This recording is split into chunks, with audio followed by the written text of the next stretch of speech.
we're going to be looking at a video made by Rabbi Singer where he confuses, misreads, misunderstands when the 490 years starts in the prophecy by Daniel in Daniel 9:25. Those of you familiar with the prophecy know that there's a time period of 490 years, and near the end of the 490 years, after 483 years, the Messiah dies.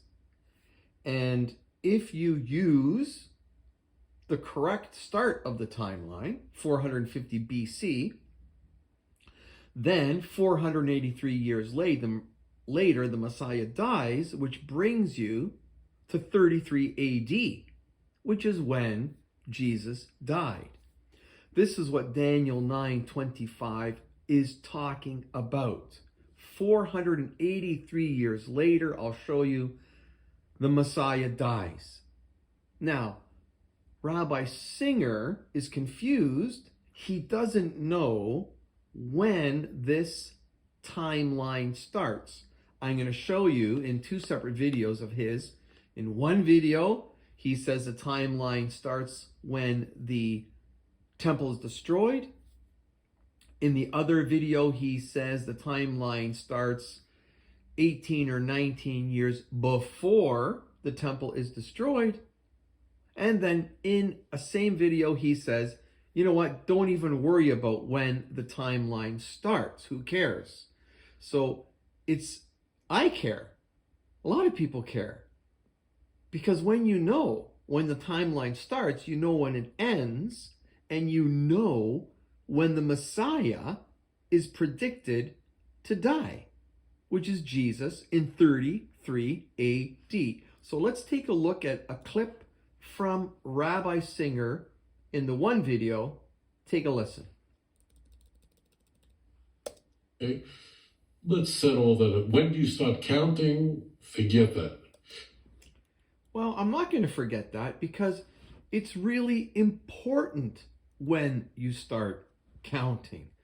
When you start counting determines when you understand that the Messiah is coming. So let's take a listen at another one of his statements so you can get an idea of what he's talking about.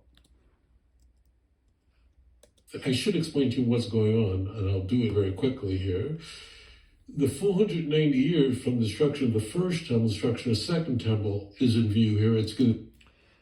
So from the destruction of the first temple to the destruction of the second temple, that's what's in view here. That makes absolutely no sense because that doesn't equal 490 years. So I have no idea, I honestly don't know why in the world he's saying the timeline is from the destruction of the first temple to the destruction of the second temple. That makes absolutely no sense, but that's kind of the gist of what's going on here. If we look at another video, take a listen to how he tries to explain when the timeline starts and ends. Daniel begins his calculation from the time Babylon began and emerged as the world power, and when it subjugated Jerusalem a year later. Okay, so now he's saying the timeline starts, doesn't give you years, he hasn't got a clue what year we're talking about. It appears he doesn't understand when the timeline starts. When does this timeline start? Well, let's take a look at Daniel 9:25 to show you here. This is from the original Hebrew. So those of you who are concerned that the original scriptures aren't being shown, here they are right here. If you look at the first verse on the screen, Daniel 9:25, it says, "You must know and understand from the issuance of the word to restore and rebuild Jerusalem until the time of the anointed leader is 7 weeks, and for 62 weeks it will be rebuilt." square and moat, but in times of distress. What is the important thing regarding the timeline here?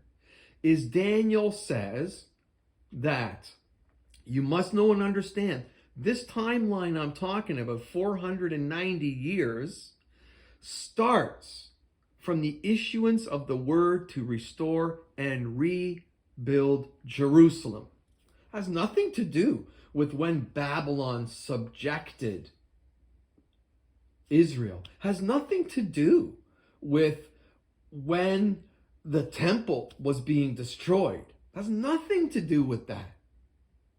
Daniel 9:25 says, you can read it right here, the timeline starts from the issuance of the word to restore and rebuild Jerusalem. Well, so what in the world then? Let's take a look at Ezra 6:3. I'm going to give you the two edicts. You need to understand another thing. There's one command from a king that lets the Israelites go back to Jerusalem and rebuild the temple. Then there's another one by another king much later that says you can go back and rebuild the walls. If you know your history, in 586, the temple gets destroyed and the city and the walls around the city, these high fortified walls, they get all torn down by King Nebuchadnezzar in 586 BC. The temple gets rebuilt in 516 BC, but the walls around Jerusalem are still not rebuilt. They get rebuilt much later. The edict to rebuild the temple is from King Cyrus. Take a listen.